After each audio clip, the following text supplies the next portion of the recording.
warahmatullahi wabarakatuh. Perkenalkan, nama saya Ana Umi Zahida dengan NIM 18601012410160 dengan mata kuliah Hukum Perdata dengan dosen pengampu Dr. Aladin Aliaja SHI MHI.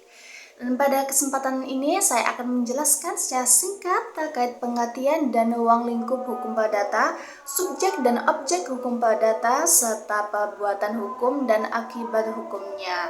Yang pertama yaitu pengertian dan ruang lingkup hukum perdata.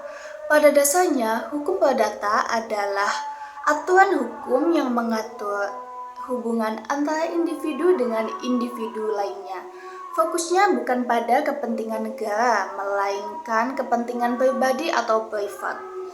Berbeda dengan hukum pidana yang mengatur perbuatan melawan hukum dan sanksi pidana. Hukum perdata lebih banyak kita temui dalam kehidupan sehari-hari seperti jual beli, sewa menyewa, utang piutang, perkawinan, hingga warisan. Di Indonesia, hukum perdata diatur dalam Kitab Undang-Undang Hukum Perdata atau biasa disebut dengan Burgerlijk Wetboek yang dibagi menjadi 4 bagian.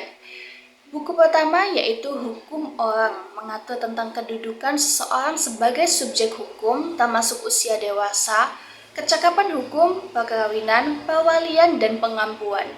Menurut pasal 330 KUH Perdata, seseorang dianggap dewasa dan cakap hukum apabila telah berusia 21 tahun atau sudah menikah. Artinya, orang yang belum memenuhi syarat tersebut belum bisa melakukan perbuatan hukum sendiri. Buku kedua yaitu Hukum Benda, mengatur tentang hak atas benda seperti tanah, rumah, kendaraan, dan hak milik lainnya.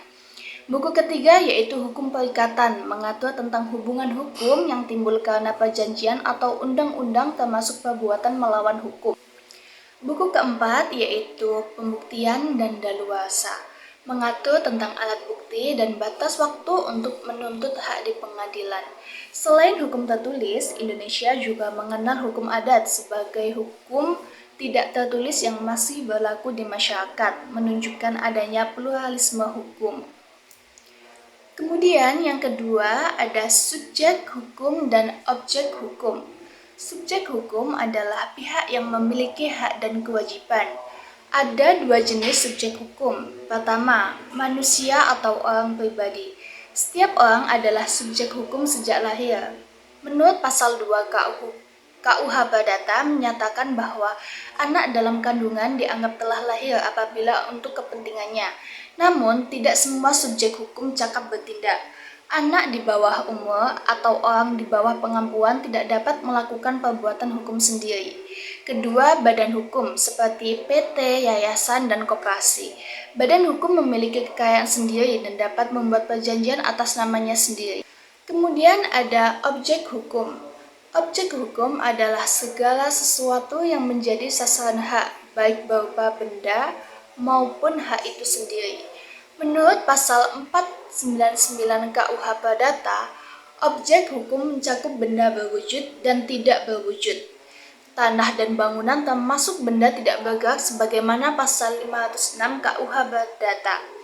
Seperti contohnya, jika seseorang membangun bangunan yang masuk ke tanah orang lain, maka pemilik tanah berhak menuntut pembongkaran berdasarkan pasal 570 KUH Perdata tentang hak milik. Yang terakhir ada perbuatan hukum dan akibat hukumnya.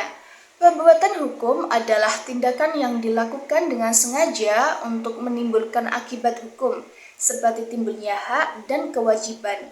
Contoh perbuatan hukum yaitu jual beli, sewa menyewa, hibah, dan wasiat. Menurut pasal 1313 KUH Perdata, perjanjian adalah perbuatan di mana satu orang atau lebih mengikatkan diri kepada orang lain. Agar perjanjian sah, ada 4 syarat yang harus dipenuhi menurut pasal 1320 KUH Perdata. Yang pertama yaitu sepakat. Harus ada persetujuan tanpa paksaan, penipuan, atau kehilafan. Yang kedua yaitu cakap hukum. Para pihak harus dewasa dan tidak ada di bawah pengampuan orang lain. Yang ketiga yaitu objek tertentu. Apa yang diperjanjikan itu harus jelas, Yang keempat, sebab yang halal. Tujuan perjanjian tidak boleh bertentangan dengan hukum, kesusilaan, atau ketertiban umum. Akibat hukum perjanjian, jika semua syarat terpenuhi, perjanjian sah dan mengikat sesuai pasal 1338 KUH Perdata. Perjanjian berlaku sebagai undang-undang bagi para pihak.